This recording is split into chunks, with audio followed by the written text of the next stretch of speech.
Muito bom dia. Hoje temos a alegria em receber aqui o pré-candidato à presidência da República, o fundador do EBL, também do Partido Missão, Renan Santos. Muito obrigado pela presença na cidade de Cruzeiro. É uma honra ter você aqui. Uma honra é minha estar aqui, um prazer também.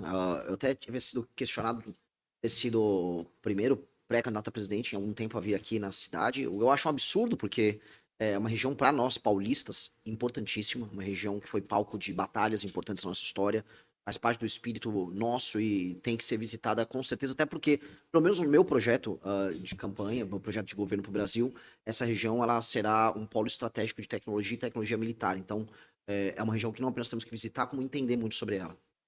O último candidato à presidência da República que nós tivemos aqui foi no final dos anos 80. Fernando Collor ficou marcado como uma chuva de granizo na cidade, que destruiu a cidade inteira. E aí foi o último, e nunca mais tivemos um candidato a presidente aqui. Que bom que tá fazendo muito sol hoje, então. Muito sol, muito sol. Ô, Renan, eu vou fazer um esquenta aqui para depois abrir as perguntas dos jornalistas. Vamos falar um pouquinho para o pessoal aqui da região. Movimento Brasil Livre. Livre de quem? Livre do quê?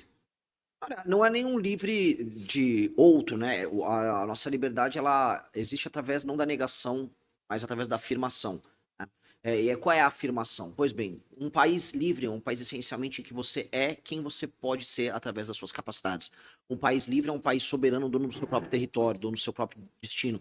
Um país livre é um país em que as pessoas não precisam ter medo de andar na rua com o seu celular, que ele não será roubado, ou que precisem colocar muros nas suas casas, grades em cima desses mesmos muros, insufilme no carro. Um país livre é um país em que você possa contratar ou demitir uma pessoa de maneira tranquila e normal, sem culpa ou pressão do Estado. Um país livre é um país em que você pode abrir ou fechar uma empresa sem ser tratado como um bandido. Ou seja, é um país em que suas potencialidades como ser humano, elas são ampliadas e elas se realizam no mundo. E hoje nós não somos isso, não é? Cada exemplo que eu dei aqui, ele é negado pela realidade brasileira. Nossa realidade hoje é uma realidade muito ruim. E a tendência dela, infelizmente, não é de melhora. Então, como a gente reverte essa curva de decadência?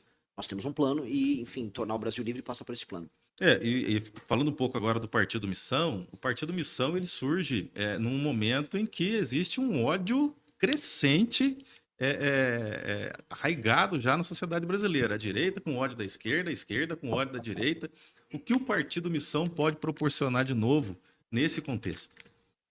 Olha, é um bom ponto que você levantou, porque de fato há um ódio interpessoal, né? O lulista odeia o bolsonarista, mas o lulista não odeia as ideias do bolsonarista e tampouco o bolsonarista odeia as ideias do lulista, porque eles não têm ideia nenhuma para defender. Então, qual é o plano de governo do Flávio Bolsonaro? Não existe. Não existe. Flávio Bolsonaro é pré-candidato até antes que eu. Ele não tem um plano de governo. O Lula, ele é presidente em exercício e ninguém sabe qual foi o programa do governo e tampouco qual o plano para o próximo governo dele, caso ele vença as eleições. E eles não têm plano. Eles têm personalidade e carisma. No caso, o carisma nem é do Flávio, é do pai dele, que ele usa emprestado através do sobrenome. E as pessoas, então, ficam discutindo pessoas. Nada pode ser mais triste e mais burro do que você ficar discutindo pessoas. Isso é justamente quem acompanha a fofoca. Tem coisa mais triste do que você passar seu dia vendo um site de fofoca ou programas de fofoca na televisão. Isso é a coisa, vamos dizer, reservada para as pessoas mais simples em termos de inteligência. Uma pessoa que debate política para falar que gosta da personalidade do Lula ou que gosta da personalidade do Bolsonaro é uma pessoa tosca. Então nós não podemos guiar por isso, né? Nós podemos discutir depois das pessoas, nós podemos discutir fatos e acima dos fatos nós discutimos ideias. Então o nosso grupo político ele está discutindo ideias para o Brasil, planos para o Brasil. Depois a gente baseia esses planos em fatos para poder falar a verdade. E depois nós discutimos as pessoas. Eu acho que isso, vamos dizer, quebra esse jogo estúpido. Porque eu posso chegar para um seguidor do Flávio Bolsonaro, do Jair Bolsonaro, que seja, e falar ideias que eles vão concordar conosco. Mesma coisa se eu chegar num petista. Menos um petista, mas haverá alguma coisa que ele vai concordar conosco. Eu posso, enfim, convencer ele através das ideias. Essa turma não, eles nunca debatem ideias, eles nunca têm plano para nada. Eles querem só discutir que eles gostam do político A e que eles desgostam do político B. A partir dessa ideia, né, dessa sua fala, estou vendo aqui os livros amarelos aqui do MBL. Assim, esses dois boxes eles se dividem em duas partes, né? O primeiro box, os primeiros três fascículos, análise do ser, né? Uma tentativa de analisar o ser humano a partir de seus princípios, das suas bases, e os três últimos fascículos, uma ideia determinista de como é o Brasil, né? A partir da sua essência. O que essa obra do MBL tem a ver com o seu futuro plano de governo? Na verdade, o livro amarelo é do Partido Missão. A gente faz uma diferença, porque cada um. Uhum. O MBL é o movimento, por exemplo, a revista Valete do MBL. Também. E o livro amarelo é da Missão. Os 3 primeiros livros do livro amarelo, eles fazem um diagnóstico do que é o Brasil e de como o espírito brasileiro ele está consumido pela derrota. O 4, 5, 6, eles já são otimistas. Eles propõem, o 4 é um Brasil rico, o 5 é um Brasil poderoso, desculpa, o 4 é um Brasil poderoso, o 5 é um Brasil rico e o 6 é um Brasil livre. E nesse desenho a gente faz, vamos dizer, uma série de especulações sobre como é esse futuro, cria as propostas para chegar nesse futuro, e essas propostas são propostas originais entendendo a alma do brasileiro. Então, são soluções brasileiras para problemas brasileiros. E a gente parte da seguinte leitura, por exemplo, no Brasil poderoso, a gente fala o seguinte: ó, o país ideal que a gente terá é um país que no futuro ele é capaz de sentar com as 5 maiores nações do mundo, os Estados Unidos, China, Índia, para debater o que importa no mundo. É um país que será importante e poderoso no sul global, que vai exercer seu poder na América Latina. É um país que vai liderar os países de língua portuguesa na África, na Ásia, Portugal e Brasil. É um país com marcas globais. É um país que precisa ter bomba atômica para poder se defender nas próximas décadas, porque o mundo está ficando muito complicado. É um mundo cada vez mais em conflito. Então, com base nisso, né, nesse dever ser, o que nós seremos no futuro, a gente começa a desenhar as políticas que a gente vai adotar para chegar nesse ponto. E aí nós desenhamos isso desde políticas industriais, políticas de desenvolvimento econômico, reformas econômicas, linha geopolítica a ser traçada. E isso é muito ambicioso. E isso permite que eu venha aqui conversar com vocês e discutir, não no achismo, não só na garantia sou Joe, que é o que os outros fazem, né? Tipo, confia na minha personalidade. Não, eu vou discutir ideias e tá escrito. Qualquer coisa lê. E é isso. E sobre a industrialização, um dos pontos importantes do seu ideal, né, de governo, do eventual governo, seria a interiorização, né, da questão industrial. Essa interiorização, você pensa no Nordeste ou pensa inclusive no interior do Brasil mesmo, nos estados de diferentes regiões? Eu falo muito da questão do Nordeste, porque se resolver o Nordeste, você resolve o Brasil.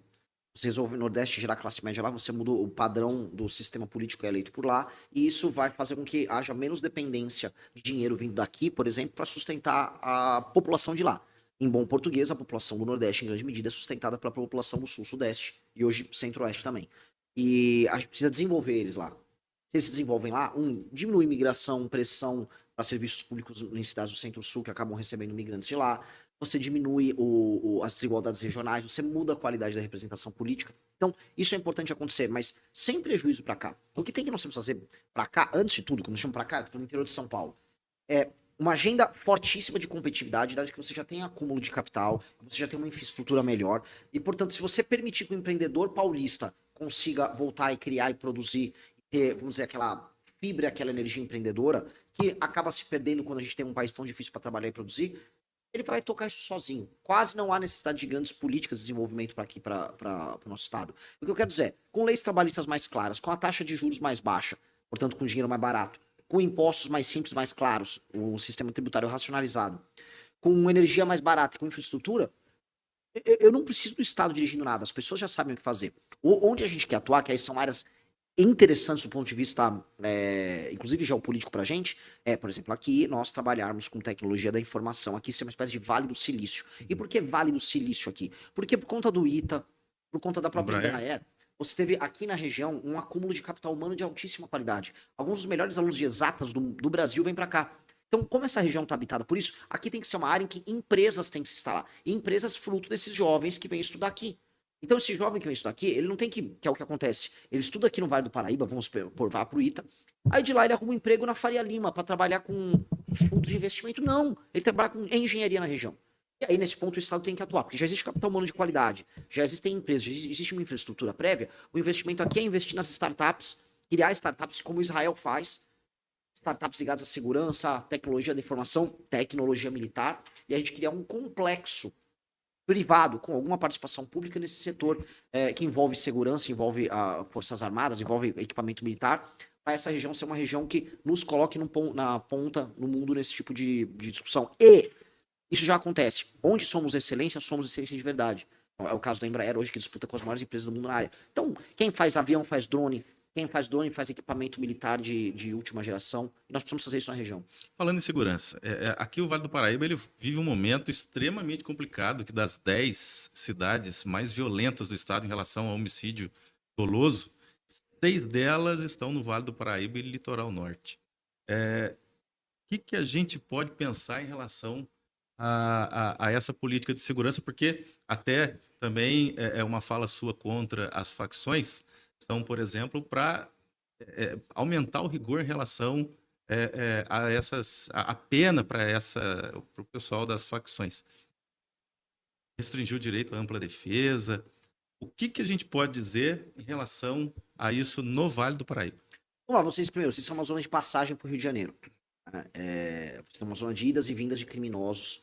A região do litoral norte, assim como parte do litoral como um todo do estado de São Paulo, é tomada e ocupada pelo PCC, e é uma região estratégica pelo PCC, porque eles fazem escoamento de drogas via Porto de Santos para a Europa e Estados Unidos. Esse é o grosso do volume bilionário de negócios que eles têm, e o litoral como um todo é usado como base para eles. Isso. Aí já chegou até incursões do Comando Vermelho pelo litoral de São Paulo também, para a gente entender o tamanho da gravidade.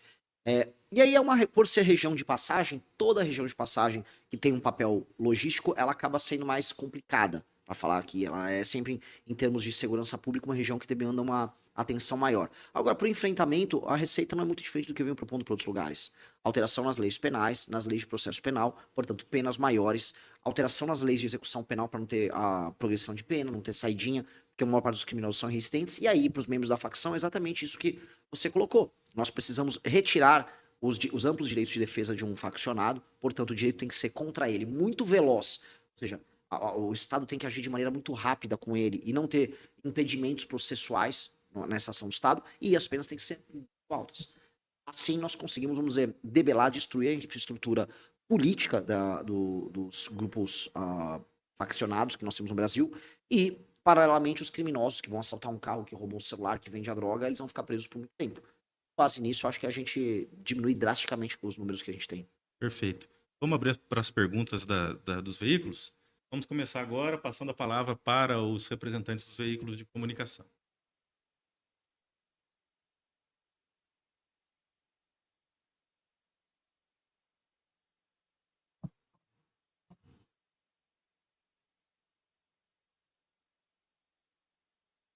Oi?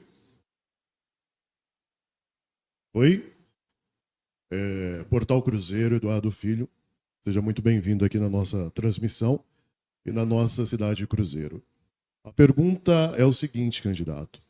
Como a sua candidatura difere dos grupos políticos que estão no poder há muito tempo, focando em novas ideias e também na renovação política do Brasil?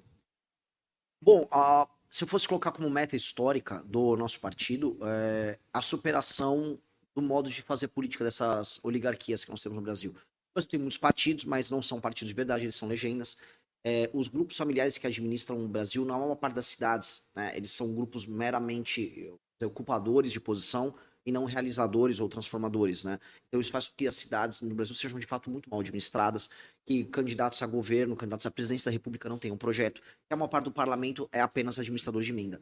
O nosso grupo não é assim. Desde o movimento Brasil Livre, a gente já estava elegendo gente pelo MBL faz tempo, nós já tínhamos essa vocação de ter grandes mandatos. O Kim Kataguiri, que é nosso deputado federal, é um exemplo para o Brasil inteiro. Acho que ele já coloca o sarrafo muito alto. A gente pode falar assim, nós temos um deputado que é o melhor deputado do Brasil. Muito provavelmente Kim Kataguiri, eu acho que ele já está terminando o segundo mandato, já vai se firmar como o maior deputado que nós tivemos em termos de qualidade legislativa desde a redemocratização. Então, esse sarrafo alto obriga a ter o sarrafo alto para vereadores, deputados estaduais. O Paulo Felipe aqui em Cruzeiro é um exemplo, um cara que o sarrafo está muito alto em termos de qualidade. Então, a gente se inspirar nesse sarrafo alto, nessa alto nível de qualidade e na aplicação de políticas que mudem a vida das pessoas, já nos difere. Porque não é nem que a gente é a melhor coisa do mundo. Nós somos muito bons, mas é que a competição é muito ruim. A competição no Brasil, ela é baixíssima. Então, sabe, eu posso falar, pô, eu vou montar o time do Real Madrid pra jogar a Série A do Brasileiro. Não é a Série A que a gente vai jogar, a gente pode pegar o Real Madrid com o time reserva e que a gente vai enfrentar a Série C. O problema é que os caras que a gente tá enfrentando é a Série C. Jogam mal, só jogam no campo de várzea e não estão nem preocupados. Querem ganhar, inclusive, com o apoio do juiz. Renato Gonçalves, do portal MBC Notícias. Bom dia. Candidato, o senhor construiu essa trajetória no Movimento Brasil Livre, defendendo uma ruptura com a política tradicional. Isso é um fato. Hoje, à frente da partida Missão, qual é o risco real do seu projeto repetir os mesmos vícios que o senhor sempre criticou? E o que o mecanismo concreto o senhor propõe para evitar isso desde o primeiro dia de seu governo? É uma pergunta bem. É a pergunta mais complicada essa aí, na maior parte dos termos, porque assim, o que você está querendo dizer, e é verdade, as pessoas tendem a, vamos dizer, isso se chama em termos estatísticos de regressão à média. A regredir a média da política nacional. E a regressão à média acontece em qualquer coisa. E a média da política nacional é muito ruim. E ela te puxa para essa ruindade. Como é que ela te puxa? Por exemplo, eu tinha um vereador lá no Rio Grande do Norte. Eu tinha um vereador nosso também em Salvador. Esses meninos são seduzidos pelas delícias da fama, do poder. E eles acabam se adequando a um comportamento que não é o nosso comportamento. Nós tivemos a inteligência de expelir essas pessoas, de colocar essas pessoas para fora, porque no fundo a relação não funciona. Uma hora o santo não ia bater. Mas, no fundo, eu acho que o desenho é manter uma cultura interna poderosíssima. A única garantia que você consegue criar é que a cultura interna do seu grupo ela seja tão forte que ela se espalhe, e ao se espalhar internamente, ela, vamos dizer, se torna um tabu. Portanto, se comportar da maneira correta se torna o tabu que não pode ser quebrado. E eu acho que nós temos que, vamos dizer, se desenhar dessa maneira. Porque não há outra ferramenta. A real é, eu posso criar as ferramentas jurídicas mais diversas dentro do partido. Pode um dia pintar uma outra liderança e tire essas ferramentas. Ou virar um presidente da república e, não, eu vou fazer diferente. Mas se eu não tiver dentro de mim essa cultura interna, e dentro do time essa cultura interna, eu não vou conseguir fazer nada diferente. Nós somos um grupo político que tem 11 anos, nunca tivemos um escândalo de corrupção nesse grupo político. Nós nunca nos seduzimos pelo poder ou pela fama. Eu acho que isso foi criando já nos nossos seguidores a ideia de que estar conosco é um sacrifício. Eu acho que esse é um grande começo. É um grupo que se pretende, né, grande e que vai disputar as posições de poder no Brasil nos próximos 30, 40, 50 anos. Então, se nós vamos fazer isso nesses termos, haverá tempo para criar essa cultura e todo mundo que ouvir falar do Grupo Missão, né, ouvir ver as cores do partido, ver a bandeira, ver os deputados, o presidente da República eleito, falar, o jeito de ser deles é assim. Eu acho que isso é o principal exercício. Portanto, é a disciplina, é repetir os mesmos comportamentos todos os dias até que eles virem a sua regra e não a exceção. Bom dia, obrigado pela presença aqui. Leonardo Baboni, da rádio RC Vale. O Brasil foi governado pela esquerda por quase 20 anos. Está sendo atualmente governado por um partido de esquerda. O resultado econômico é claro. Dívida chegando a quase o dobro, a quase o valor do PIB, o maior déficit desde o Plano Real, superando até a época da pandemia, rombo nas contas públicas, estatais com prejuízos, escândalos de corrupção na casa dos bilhões e envolvendo as três esferas do poder. Vide o caso do Banco Master e do escândalo do INSS. O trabalho do próximo presidente não será fácil. Como você pretende fazer essa recuperação econômica, combater a corrupção e frear os excessos dos outros poderes? Vamos lá. Tudo um pedacinho um após o outro. São grandes problemas mesmo. Só que todos eles, graças a Deus, são problemas com soluções. Se você falar assim, olha, pintou uma doença nova no Brasil, a gente vai precisar inventar um remédio. Ou pintou, vamos, os Estados Unidos querem nos invadir e ficar com metade do território brasileiro. Eu falo, olha, não tem solução, pelo menos no início. Graças a Deus, resolver a questão fiscal no Brasil, todo mundo que tem 2 neurônios sabe como resolver. Nós somos tão comprometidos com isso que nós, antes mesmo de chegar ao poder, protocolamos uma PEC com o deputado Kim Kataguiri que resolve a questão fiscal no Brasil, especialmente do endividamento que você citou. Você foi muito feliz em falar isso. A dívida no Brasil já chegou a coisa de 80% do PIB e está subindo e está acelerando a velocidade de subida. Então a tendência é a dívida escalonar e o Brasil ir para um calote. Ou pior, não ter condição de pagar as próprias contas de maneira básica. A despesa primária não sobrar dinheiro.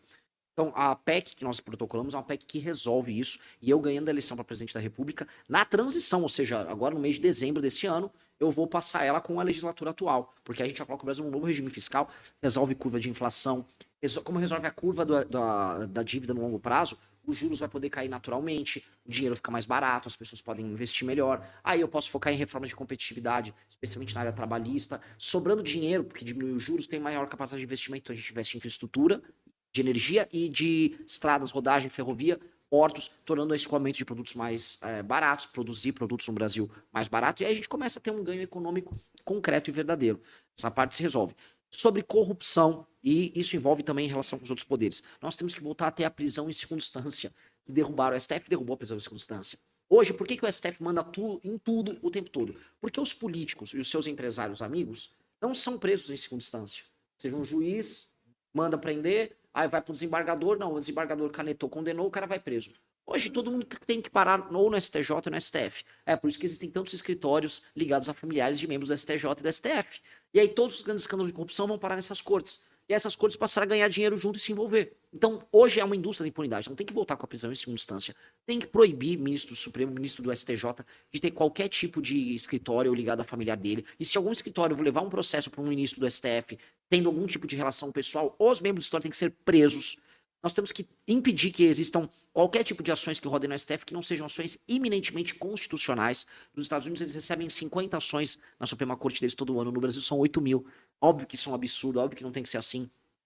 Nós temos que tirar do STF também o poder que eles têm de julgar membros do parlamento brasileiro, seja deputados, sejam senadores, ou seja, o foro especial tem que ser um foro para fora do STF.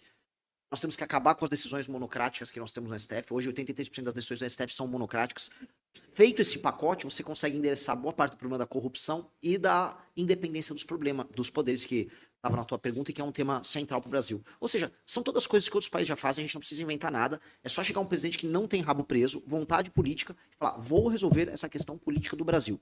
E aí, ele vai ter que lutar, porque haverá algum tipo de resistência, mas não é nada que não tenha sido já feito em outros lugares e que a gente não consiga fazer também no Brasil. Boa tarde, pré-candidato, senhor Renan Santos, Anderson, cidade de Passa Quatro, Rádio Montanhesa FM, mais conhecido Tuca Maia. Tenho acompanhado o deputado Kim Kataguiri, que já demonstrou interesse em promover uma Assembleia Nacional Constituinte. O senhor pautará em uma nova Constituição em seu primeiro governo e como uma proposta política para a presidência? Quais os principais temas abordados em uma nova Constituição ou uma reforma desta atual deve ser prioridade no seu próximo governo, no seu primeiro governo, perdão? Meu primeiro governo, eu tenho algumas coisas simples para resolver no primeiro ano. Ou melhor, vamos colocar nos 2 primeiros anos. Eu tenho que passar a reforma fiscal, como eu falei pro colega antes. Eu quero passar essa reforma fiscal já na transição. Eu quero declarar guerra ao crime organizado e destruir o crime organizado no Brasil, alterando as leis penais, as leis de execução penal, instituindo o direito penal do inimigo. E ao fazer isso, eu vou colocar o Brasil numa rota de crescimento econômico, ao mesmo tempo que eu impus lei e ordem no país. Ou seja, eu acabei com a bagunça, acabei com a esculhambação, e estou fazendo o dinheiro voltar a entrar aqui e as pessoas começarem a ver um pouco de prosperidade voltando na vida delas. Eu vou chegar a um nível determinado de popularidade fazendo essas ações. Quando você acumula capital político, tive uma conversa um dia com um grande político, não vou falar o nome dele, político velho. Ele falou, Renan, para que serve capital político? Você investe na bolsa com capital político? Não. O que você faz com capital político? Você gasta. E eu vou pegar o capital político que eu vou acumular destruindo o crime organizado e eu vou gastar ele inteiro em reforma política e a reforma administrativa do Estado brasileiro, em que eu vou me queimar com o centrão, parte da população não vai entender, eu vou pegar um monte de município pequeno que não tem que existir ao redor do Brasil, eu vou fundir eles, eu vou criar uma reforma administrativa que muda as regras, por exemplo, para fundo eleitoral e fundo partidário. A gente vai tornar racional a forma como a política é administrada no Brasil e vou mexer no Pacto Federativo no Brasil. Feito isso, eu vou ter cumprido o meu primeiro papel no meu primeiro mandato. Para um segundo mandato meu, ou para quem me suceda, o desenho vai ser outro. O que nós vamos propor? Ok, agora vamos mexer de vez na Constituição. Então seria a pauta do segundo mandato. O segundo mandato, aí sim, ou fazemos uma Constituição completamente nova, fazemos uma Assembleia Constituinte exclusiva e cujos deputados que participem dela não podem concorrer a nada, absolutamente nada, nos 8 anos seguintes, para não entrar esses vagabundos do Centrão. Porque aí só vai entrar gente interessada em participar da Constituinte. É uma Constituinte exclusiva, cujos deputados ficam inelegíveis por 8 anos, tá? Justamente para o papel deles ser ajudar a criar uma Constituição nova. Ou nós vamos fazer uma super reforma dessa Constituição, que é basicamente desconstitucionalizar tudo que está nela. Ou seja, boa parte das matérias que estão na nossa Constituição, em qualquer país sério, elas não são constitucionais. A gente discute piso de salário na Constituição, isso não existe. Tem o Colégio Pedro II no Rio de Janeiro, está na Constituição, isso não deveria existir. Então, muitas matérias que estão na Constituição simplesmente tem que deixar de ser constitucionais. A gente deixa a Constituição magrinha, a gente vai dar um Monjaro para a Constituição brasileira, né, um Ozempic, ele vai ficar magrinho, magrinho, magrinho. Pronto, fica uma Constituição simples, pequenininha, que não atrapalha a gente, e aí nós podemos tratar os problemas brasileiros de maneira muito mais simples no Congresso Nacional.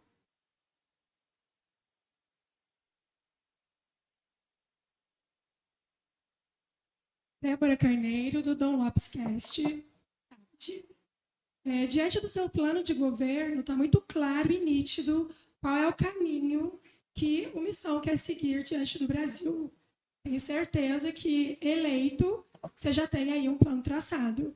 Mas acho que a maior dificuldade agora é chegar lá. O Partido Missão tem se colocado como um partido de direita liberal. E eu queria entender qual que é a diferença entre os dois partidos de direita que estão aí agora em campanha, para que nós aqui, eleitores que votamos, entendamos que agora é o ideal votar neste partido de direita e não no outro. O outro seria o PL? Sim. O PL, é assim, já vou começar provocando os eleitores do PL aqui. O PL é do Centrão. O PL é um do partido do Valdemar da Costa Neto que no Nordeste está com o PT. Pra gente entender, for lá pra Bahia, vou encontrar o Bacelar do PL, e o Bacelar é Jerônimo, que é PT. O PL esteve junto com o PT no escândalo do Mensalão, esteve com o PT no escândalo do Petrolão. O Valdemar da Costa Neto, e me peço desculpas, porque ele é um colega, agora eu sou presidente de partido, ele é meu colega de presidência de partido, pô, ele é um bandido, né? Ele foi preso 2 vezes por participar em escândalo de corrupção. Aí um sujeito desse agora diz que ele cuida da direita no Brasil. Então se a direita virou o Valdemar da Costa Neto, a direita ela é tão imoral quanto a esquerda. A direita não pode apontar o dedo para a esquerda e falar, vocês são corruptos que votam no Lula. O Valdemar da Costa Neto teve em todos os escândalos do Lula. Se ele teve no escândalo do Lula, eu não posso, né, defender o Valdemar e atacar o Lula. Tem que falar que o Lula é legal, igual o Valdemar é legal. Os bolsonaristas, eles são muito complicados nesse ponto, porque eles não veem as próprias contradições. É aquele problema de você ficar apontando o dedo pro outro enquanto você tá todo rasgado também. Então, né, tem que fazer autocrítica. Se eu sou de direita, uma pessoa de direita, ela defende valores. Quais valores? Um dos valores mais claros é, eu não vou pegar o dinheirinho do meu amiguinho, né? Não vou roubar, não roubarás. Sabe? É um preceito básico, né? Se você defende a tradição, e você for defender uma tradição até numa perspectiva bíblica, sabe? Não roubarás, deveria ser uma das coisas mais fáceis. Mas pro bolsonarista não entra na cabeça isso. Então, primeiro, nós não somos ladrões. Essa é a primeira coisa, nós não somos ladrões, não há escândalo que recaia sobre nós, e quando há uma suspeita que alguma pessoa nossa possa estar se envolvendo com um ladrão, nem que roubou, pode estar andando muito perto do cara, nós já expulsamos. No PL eles trazem para dentro o ladrão. E 2, nós temos um projeto verdadeiro para o Brasil. O que eles têm são, vamos dizer, palavras ao vento. Palavras ao vento do Bolsonaro, vamos acabar com isso aí. Nicolas, acorda Brasil! Tá, legal, o que tem depois disso aí? O que eles têm em termos de política de combate ao crime? Eles não sabem dizer. O que eles têm de política para resolver a crise fiscal brasileira? Eles não sabem dizer. Qual o programa que eles têm para resolver a questão da contratação e de demissão de pessoas? Eles vão reformar a CLT? O que eles vão fazer pro Bolsa Família? Eu vi o Flávio Bolsonaro falou que vai aumentar o Bolsa Família. Eu tô numa região aqui que é região de gente trabalhadora. Em grande medida votou nos Bolsonaro. Então vocês pagaram, só para entender, vocês estão pagando a conta do Brasil, vocês são trabalhadores, aí o dinheiro de vocês vai para Brasília, sustenta o Bolsa Família e os caras falam que vão aumentar. Aí depois tem que votar nele porque ele é de direita. Entendi, então vota logo no Lula, que o Lula já avisa que vai dar Bolsa Família, Vale Gás e tal, né? Então, essa é a direita? Desculpa, uma direita que trata o eleitor como um imbecil. E eu não trato o eleitor como imbecil. Porque eu falo pro eleitor, nós vamos precisar fazer algumas reformas que no começo vão ser amargas. Até porque se você tá com câncer, eu não vou falar, vai ser legal, vou curar essa coisa, vai ser divertido. Não vai ser divertido. Se você tiver com câncer, você vai ter que fazer uma terapia. Se você for mulher, seu cabelo vai cair numa quimioterapia. Você vai sofrer, sua autoestima vai cair, mas você vai ter que lutar. O que eu tô falando é, o Brasil tá em crise, nós vamos ter que fazer coisas muito complicadas, né? O remédio é amargo. Se o remédio fosse doce, todo mundo queria ficar doente, né? Então nós queremos um remédio amargo e somos o remédio amargo para resolver isso. O PL não fala isso. O Flávio não fala isso. Ele vai só iludir. Eu tô pulando. Por isso que ele fica dançando. Ele fica fazendo campanha no Brasil dançando. Porque ele acha que as pessoas são idiotas, né? Ele não quer falar o que importa. Eu vou falar o que importa. Eu vou ser brutalmente verdadeiro.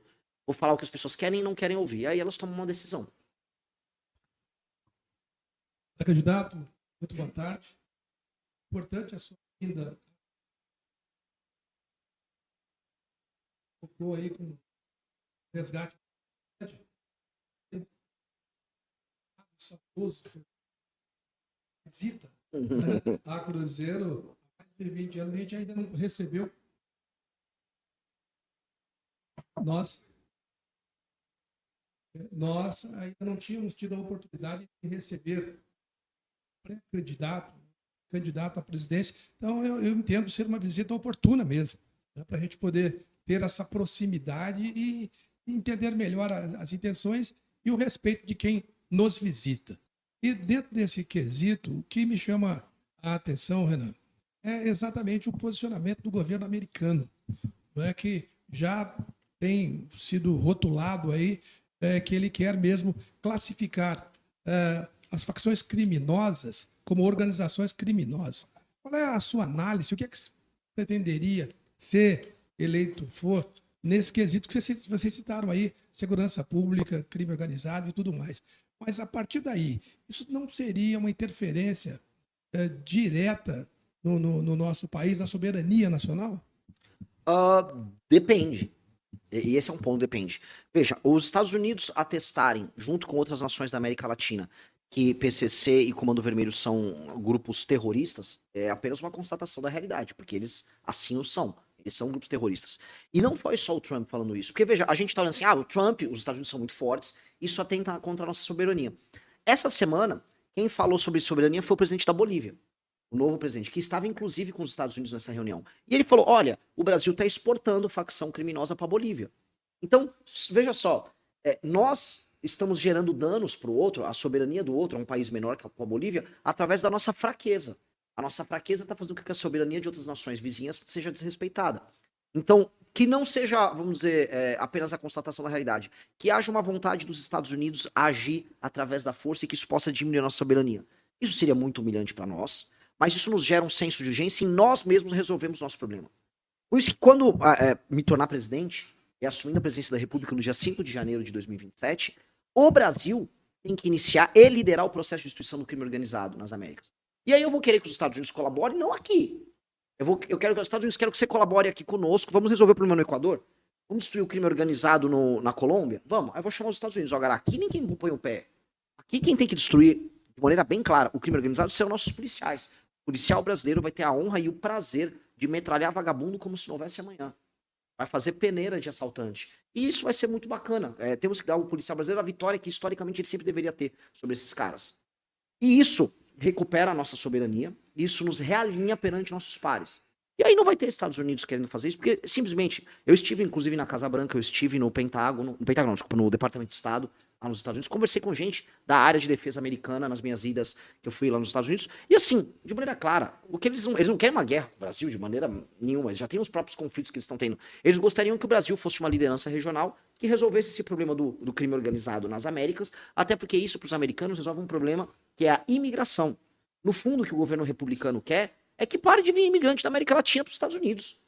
E você resolver o crime organizado, em grande medida, resolve um problema social, uma mazela, que gera esse fluxo de gente migrando para lá. Os americanos já entenderam que se você resolver a questão econômica e a questão de segurança na América Latina, para de imigrante para o país deles, que é o que eles não querem. Então, o Brasil seria um grande parceiro na resolução desse problema para os caras. E acho que nós temos que saber jogar esse jogo. Matheus Latari, do portal Lorena News. Renan, sou um bom acompanhante do MBL, seu, do Kim. Eu vou até trazer, vai ser duas perguntas, uma delas até descontraída, mas, Renan, eu vejo que você é uma pessoa bem crítica à questão das favelas. Tá? Bastante, né? Seus reels, nessas questões. Você tem um grande desejo de transformá-las. Como você pretende fazer isso? Desfavelizando. Eu falo isso com uma simplicidade do mundo, porque eu tive recentemente numa reunião com gente importante, gente interessante, assim, de mercado, e aí uma moça, ai, que absurdo, ele falou que vai desfavelizar. Meu Deus, você sabe o tamanho do problema? Eu sei, são 900 bilhões de reais que nós precisamos investir para acabar com todas as favelas no Brasil. São 900 bilhões de reais. Em um ano é muito dinheiro, realmente, nós não conseguimos, mas se você dividir isso, por exemplo, em 10 anos, eu estou falando em 90 bilhões de reais em investimentos. Isso se quisermos criar casas, habitações do zero. Você não precisa criar habitações do zero. 2, você consegue fazer parcerias público-privada. 3, você consegue monetizar esse processo de investimento. Você consegue tudo. Então, eu não tenho nenhum tipo de preocupação em resolver isso, porque nações muito maiores do que o Brasil, em termos de população, resolveram esse problema. A China criou habitação para centenas de milhões de pessoas. Então, o problema da favela é um problema menor do que as pessoas imaginam. O problema é que nós, brasileiros, desistimos do Brasil. O brasileiro, de verdade, todo mundo tem que fazer isso, que a gente desistiu da ideia de um Brasil sério. Então a gente, tem uma favela aí, vai ter a favela. Não pode ter a favela. Nós temos que acabar com a favela. A gente acabou com a fome no Brasil, a gente acabou com a poliomielite no Brasil, e inúmeros outros problemas já foram resolvidos. Por que a gente não vai resolver a favela? No fundo é um problema de infraestrutura. É colocar tijolo sobre tijolo, montar um bairro, ter segurança pública, ter serviços ali. O Estado tem que ter uma função histórica de resolver isso. E nós vamos resolver. É claro, olha só, Lee Kuan Yew em Singapura, Pegou uma nação que era favelizada e muito pobre e transformou, acho que, numa grande cidade-estado do mundo. Singapura é o maior exemplo que tem. China resolveu isso. Índia que está resolvendo. Por que nós não vamos resolver? Eu posso entrar no detalhe se você quiser como fazer, mas não é ciência de foguete. A gente está falando em construir habitação ou reformar coisas que já existem. Tem nada de especial. Renan, como eu falei, eu acompanho bastante mesmo o seu trabalho. Tem uma vez que você estava no podcast do Vilela, você usou uma frase para mim que eu achei fabulosa, né? Foi até engraçado. Uma vez você falou que o Brasil é o filme do Batman, que todas as pessoas são o Coringa, inclusive o Batman. Exato. Você explicava pro pessoal essa frase que eu achei maravilhosa. Não, porque o Brasil, assim, conforme você vai entrando... O escândalo do Banco Master, esse exemplo. Você vai, bom, deixa eu ver. O PT tá envolvido. Tá, pegou. PT é o Coringa, entendi. Ufa, PT é o Coringa, já sabia, né? Aí você vai, pô, mas o Semineto tá envolvido, ele é do Centrão. Ele é Coringa também. E o pessoal lá do União Brasil? Não, o Rueda tá, o Ciro Nogueira tá. Então, pera, estão aí no escândalo. Tá, não, mas com certeza a direita não tá, não. A direita tá envolvida. O Tarcísio, o governador. Tá envolvido. Não, mas, pô, o nosso mercado financeiro, os grandes empresários ousados da Faria estão envolvidos. Não, mas o STF, ele vai jogar? Não, ele tá envolvido também. Então, quando você olha o Brasil, é um país que te desespera, porque quase todo mundo em posição de poder no Brasil é canalha. Não todos, mas infelizmente quase todos. E ele é pior do que ser apenas canalha, ele tem estilos de ser canalha. E se ele não é canalha, ele não cresce. Então, vou pegar, por exemplo, né, uma grande parte das lideranças evangélicas de certos igrejões brasileiros. Eu peguei o caso de envolvimento de igrejas com o caso do Banco Master. O cara não pensou em nenhum momento no fiel dele. O cara que tem o banco que tá envolvido no escândalo NSS, que ele tá roubando dinheiro de aposentado com crédito consignado. Ele não pensou, em nenhum momento ele sentou na casa dele, tava almoçando com o filho dele e falou: pô, eu tô roubando um aposentado, cara. Eu tô roubando uma senhora de idade analfabeta que não tem nem ideia que tá sendo roubada. Essas pessoas não sentam, então, a consciência. O André Valadão, ele não falou e sentou, pô, são milhões de fiéis, eles cantam as minhas músicas. Eu vou decepcionar eles assim, essas pessoas não ligam. Elas não ligam. E aí, cara, isso te põe em desespero. Porque você começa a achar que, não tem como isso aqui, você tem que jogar uma bomba nisso aqui. E dá vontade de jogar bomba. E a real é que dá vontade de jogar bomba mesmo. E acho que se eu fosse, eu estaria mentindo se eu não dissesse que às vezes me dá vontade de pegar uma metralhadora e sair atirando em todos esses caras. Meu coração vem essa energia. Só que aí eu tenho que lembrar assim, eu vou derrotar eles sendo o oposto deles. Eu preciso ser a oposição deles o tempo todo. Então eu tenho que ser um exemplo para os jovens que entram no partido. Então eu tenho que vencer eles pelo contraste. Eu tenho que mostrar que eu sou tão oposto a eles que quando qualquer pessoa se cansar do que é feito de errado, ela vai lembrar que existe o certo. Então minha única resposta é ser o negativo deles, ser a versão oposta, ser muito Batman. Eu vou ter que ser tão claramente Batman que as pessoas vão ficar com raiva do Coringa e vão se juntar com a nossa tropa. Renan, bom dia, prazer em recebê-lo aqui em Cruzeiro, essa grande oportunidade. Não é comum a gente receber aqui pré-candidatos à presidência da República, né? Então a gente fica bastante feliz em recebê-lo aqui. Atentamente ouvindo as suas indagações, principalmente no quesito de mudanças, né? E a gente até se incentiva quando você fala dessas mudanças. Mas a gente sabe que isso não se faz através de decreto presidencial. Mudar a Constituição é preciso que haja o aval do Congresso Nacional. E a gente sabe que lidar com o Congresso Nacional não é fácil. Ontem mesmo nós tivemos 3 deputados do PL que foram condenados por malversação do dinheiro em relação a emendas. Tivemos uma deputada federal do MDB que também foi decretada a sua prisão em virtude de rombo do próprio INSS. Então, lidar com o legislativo, principalmente em Brasília, não é coisa fácil. Eu estou na política há mais de 40 anos, nunca fui candidato, mas sempre em relação ao jornalismo. E por todos os candidatos que já ouvi, todos têm um plano de governo, mas até hoje eu não consegui ver nenhum realizar nem 50% do seu plano de governo, porque não são obrigados a realizar, são obrigados a apresentar. Hoje nós temos na política uma divisão entre direita e esquerda, onde as pesquisas mostram que a direita teria 40% dos votos e a esquerda 40% dos votos. De um lado da esquerda, nós temos o atual presidente, que vem fazendo lambanças em relação à nossa economia e simplesmente dando mais atenção em relação a projetos sociais, é o que mantém o voto dele. Por outro lado, nós temos uma pessoa manipulada que, se vier a ganhar a eleição, vai atender os interesses do Donald Trump, dos seus aliados políticos e de seu pai. Diante desse cenário, sobram 20% dos eleitores, segundo as últimas pesquisas. Por que você se candidatar à presidência da República, diante de todos esses números, mesmo porque o partido não tem tanto envolvimento político no Brasil, principalmente em relação a fundo partidário, e como você furar essa bolha para poder chegar ao cargo de presidência da República. Eu sou o Marco Baracho, portal NBS e também Rádio Mix. Olha, Marco Baracho, estou falando aqui para a live. Que ótima pergunta. Vou te dar um beijo no senhor para pergunta séria. É sério. Porque é uma descrição clara da realidade. E que bom que descreveu muito bem quem são meus concorrentes. Eu vou começar pelo final. Não há 40% de voto cristalizado no Flávio Bolsonaro. Esse é um voto antipetista, e o antipetismo ele é pelo menos 50% do Brasil. Isso em todas as eleições, desde a redemocratização, a gente pode falar. Há um antipetismo difuso que é presente nas classes médias, portanto mais presente no centro-sul do Brasil. E esse antipetismo difuso, ele tem um conjunto de valores que garantem o que ele é. E ele acabou votando no Fernando Henrique, ele votou no Collor, ele votou no Bolsonaro. E ele não é, ele em parte é bolsonarista, mas ele não é como no todo bolsonarista. Então ele não tem o 40% que é dele. Eu rodei o Paraná, que é um estado que supostamente ele tem 60 e poucos por cento nas pesquisas, eu não vi o eleitor do Flávio, eu vi antipetista que precisa votar em alguém para derrotar o PT, o que é uma coisa diferente. O Lula não. O Lula parte tranquilamente de uma base de 32, 33% sólida, que não há como mexer. E é por isso que nunca há renovação na esquerda enquanto houver o Lula. Porque esse eleitor não será alterado. Começou a alterar esse eleitor no Nordeste agora, porque as gerações mais novas no Nordeste não votam no Lula. E eu sei disso porque eu estive lá e eu estou crescendo no Nordeste. Eu estou crescendo pegando eleitor, inclusive, do Lula. Isso é uma notícia boa. Eleitor jovem, um menino jovem, uma menina que quer ter emprego, uma menina que tem medo de ser assaltada, ela não se vê contemplada pelas propostas do PT. Principalmente em lugares como o Ceará, em que o crime organizado está tomando as cidades das pessoas. As pessoas querem uma solução para isso. Então, há espaços na direita e há espaços à esquerda para você buscar pessoas novas que estão procurando um caminho eleitoral muito, muito diferente. Então, essa é uma eleição que, caso eu, e não vai ser o Ratinho, não vai ser Zema, não vai ser ninguém, sou eu.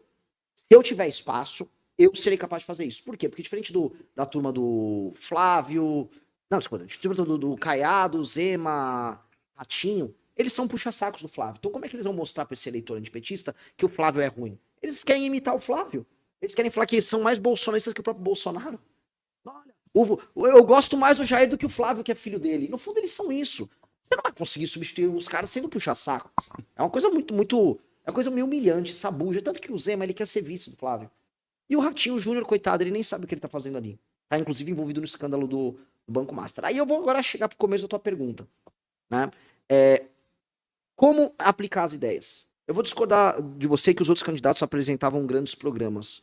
Eu sou, vamos dizer, uma pessoa que gosta de estudar eleições. Eu tenho prazer, eu sempre gostei disso.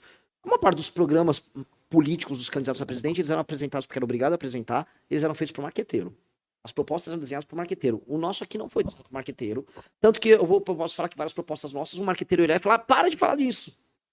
Eu fui para o Nordeste e eu falei, olha só, se você é um homem de 25 anos, saudável, você não vai chegar no CRAS e pegar um Bolsa Família. Eu vou te botar numa frente de trabalho. Não dá. É isso, uma mulher saudável, uma marmanjona, vamos botar aí, 28 anos, não, eu vou no CRAS pegar o Bolsa Família. Vai trabalhar, minha amiga. Vamos fazer uma frente de infraestrutura, vamos botar poste de luz na tua cidade, vamos arrumar a pavimentação. O governo federal vai chamar o pessoal para fazer isso. Porque é muito injusto que o cara que é entregador, o cara que é trabalhador, tem loja de material de construção aqui em São Paulo, ou mesmo lá no Maranhão, que seja. Aí o cara vai, trabalha e fica lá um marmanjo de 25 anos, desculpe o termo, coçando o saco em casa com o dinheirinho que ele recebeu. Ele que vai trabalhar. Eu vou botar esse cara para trabalhar. Eu vou perder o voto falando isso. Mas eu prefiro perder o voto falando isso, mas falar isso. Eu tenho certeza que isso também vai ressoar no coração de muita gente. Então, nossas propostas são propostas. Aí, como executar? Primeira coisa, se eu ganhei a eleição, o que isso significa? Que eu convenci as pessoas disso.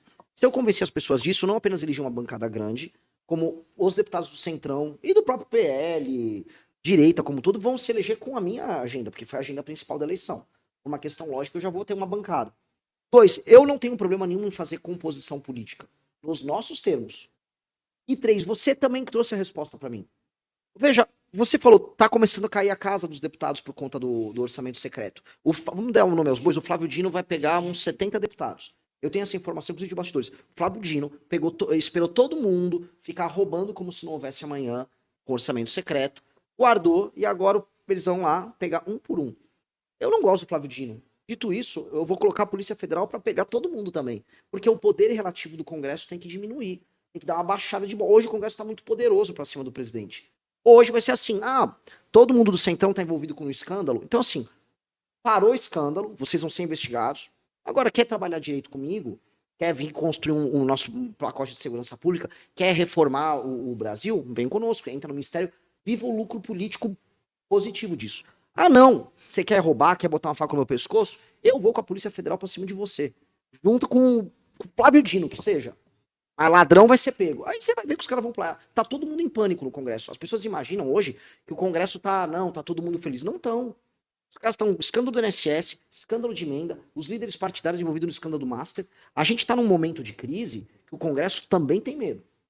Infelizmente, como há na sociedade brasileira essa doença chamada bolsonarismo e outra doença chamada petismo, a sociedade não se uniu e fala, que tal a gente só não votar em ladrão?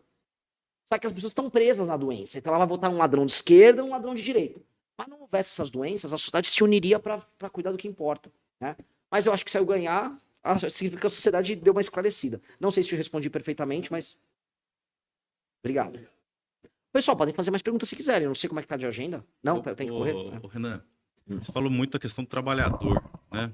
E uma coisa que sempre discute, que é discutida, né, até pela imprensa, pelos próprios políticos, as intensas discussões sobre eventuais reformas na Previdência Social, né? Então a gente já passou por uma reforma com o ex-presidente Temer, né, que sempre dizem que o problema tá lá porque a arrecadação, e aí parece que há uma discussão de uma nova reforma na Previdência e na maioria das vezes o trabalhador aumenta seu tempo de contribuição. Você tem alguma proposta em relação a isso? O que pode ser feito para ser discutida a questão da Previdência Social no Brasil? De maneira clara, novamente, o lance do remédio amargo. Eu não vou vir aqui mentir para vocês. De fato, a reforma da Previdência nossa foi insuficiente. A expectativa de vida das pessoas tá aumentando. Você tem muitas pessoas que estão recebendo Previdência sem ter contribuído. Isso impacta no INSS, as pessoas estão nascendo menos gente, então nós vamos ter que aumentar um pouco a idade da Previdência novamente. Só que eu vou fazer isso de uma maneira nova. A idade vai ser atualizada sem precisar de PEC, sem precisar de passar pela Constituição. É o gatilho, o IBGE alterou a idade média, a idade da aposentadoria se altera. Ponto. 2, a gente vai mexer nos privilégios da Previdência. Privilégios que existem no universo militar, privilégios que existem no judiciário. A gente vai ter que, assim, isso vai ter que ser atacado. O governo Bolsonaro supostamente fez uma reforma agressiva da Previdência que não foi agressiva. Ela não atacou o problema, porque foi todo mundo arrancando. Não, arranca o militar, não arranca isso, arranca aquilo. Beleza. Só fica no lombo do contribuinte. Pior, fica no lombo dos mais novos. Os mais novos que estão nos ouvindo, eles podem imaginar o seguinte, se nada for feito, eles não vão se aposentar. Eles só vão pagar a aposentadoria dos outros e não vão se aposentar. E é por isso que os mais novos estão comprando Bitcoin. Por isso que no mundo inteiro, tá? Os mais novos estão saindo do sistema. Eles falam, eu prefiro comprar uma cripto e não ter que ficar dependendo dos outros, eu faço minha própria poupança, do que eu depender desse sistema falido, canalha, que é o sistema previdenciário. A gente vai ter que mudar o regime previdenciário brasileiro, tá? Então, no pacote fiscal vai ter que alterar isso. Quem falar que não vai precisar fazer, tá mentindo e tá dando golpe na praça. Então, se o Lula falar, não vai precisar, golpista, vagabundo, tá mentindo. Se o Flávio falar que não vai fazer, golpista, vagabundo, tá mentindo. Vai precisar. Deveria ter resolvido já lá no Bolsonaro. Mas o Bolsonaro não quis resolver. O Bolsonaro correu pra botar. Tira os militares daí. Não, deixa os militares. Por que não? A aposentadoria do militar é um golpe na praça. É altíssimo, é acima da média. Todo mundo vira general, todo mundo é reformado, aí termina com uma aposentadoria. Pô, que isso? Isso é injusto. E é justo especialmente com os mais novos. Então, infelizmente, eu falo isso infelizmente porque muita gente fala, pô, uma outra, fez mal feito. É aquela lição, sabe? Quem faz mal feito faz duas vezes. Nossos avós ensinam isso. Então, assim, vamos fazer bem feito? Vamos resolver, vamos tirar os privilégios? Vamos começar a desenhar o caminho para um regime de capitalização? Vai precisar, infelizmente. Alguém gostaria de fazer mais uma pergunta para o encerramento? Renan, a gente gostaria muito de agradecer pela sua presença aqui. Foi muito elucidativo para nós entendermos um pouco mais, conhecermos um pouco mais o Partido Missão, a cidade de Cruzeiro, o sul de Minas também presentes aqui. Então, muito obrigado. Eu que agradeço, maravilhosa participação. Grandes perguntas de todo mundo, fico muito honrado e espero retornar no período da campanha. Por mais que fale, veio só o Collor naquela época, eu não sei porque não vieram os outros, não. Não pode chover granizo quando você vier. Pois é, mas hoje estamos no belo dia de sol. Acho que esse governo Collor terminou também como granizo, o nosso vai terminar como uma tarde de primavera muito bonita. Maravilha. Muito obrigado.